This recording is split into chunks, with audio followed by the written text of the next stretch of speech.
Well, everyone, let's go ahead and hit on some of my favorite iPhones that you can buy in 2022 that are actually less than $300. Now, the specific reason why I'm using that $300 price tag is because this is a very good price to pay for any of these iPhones. From what I know, $100, I'll make those videos too, in $100 increments, but that $300, if you have a couple $100 to spend, this is that sweet spot where you can pick up a wide range of iPhones at a wide range of prices, and they have a ton of capability for sure. Now, the first iPhone I want to hit on is the iPhone 10. Now, I've seen many of these iPhones go for less than 300, maybe a little bit above 300, but on average, if you have 300 to spend, this is a really good iPhone that is just consistently has been just so solid in my head, and it's been a very good phone for sure. Now, I've seen many of these things go for around 200, 300 here and there.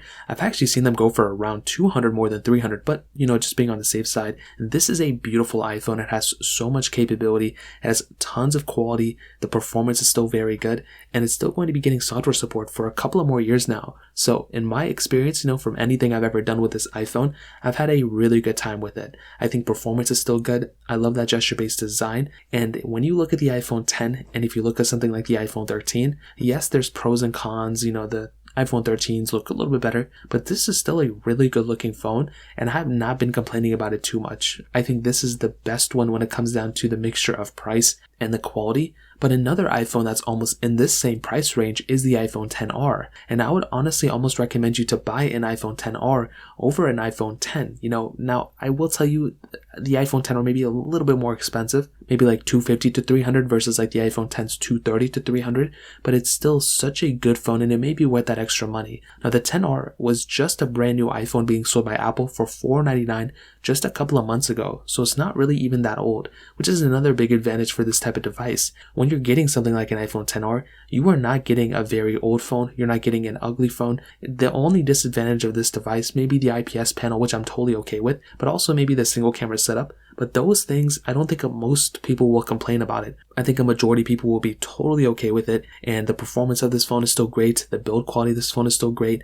The price tag of this phone is beautiful. And in my opinion, I really don't have too much to complain about. So if you were somebody who had, about $300 to spend on an iPhone, this is, I think, the best iPhone you can buy for the price tag. I think the iPhone 10 even is great, but this iPhone I think I would recommend higher than the iPhone 10 without a doubt. Now, I have a couple of different iPhones that I kind of sprinkled in, here a little here and there, but those two iPhones are the first ones I'd recommend. Now, the third one, the iPhone 8 Plus, this was a really good iPhone Apple made. I think this was overall pretty, well-rounded. The only issue is, it does have a home button with an outdated design, other than like the iPhone 10 that had that newer gesture-based design. This was one of the last iPhones to bring a home button, but I'm still okay with it. I think it still has a lot of capability. I review this phone a lot, anytime a new iOS update comes out, and people really do like this phone. So personally, I'm a fan of it. I think you may be a fan of it too, but do keep in mind, it is a little bit outdated when it comes down to the design of this device. Now, another big phone is the iPhone 8. It's actually smaller than this one, but it's another one I'd recommend. Now, I'm only throwing this one in here because I just kind of have to, but I probably wouldn't recommend buying an iPhone 8. It is one of the only other iPhones that's, going to be supported here soon, but I probably wouldn't recommend buying it. I'm just kind of throwing it in here to kind of, as a placeholder, that if you don't want to buy an iPhone 8 Plus, you may want to consider an iPhone 8, but even then, it just wouldn't make too much sense.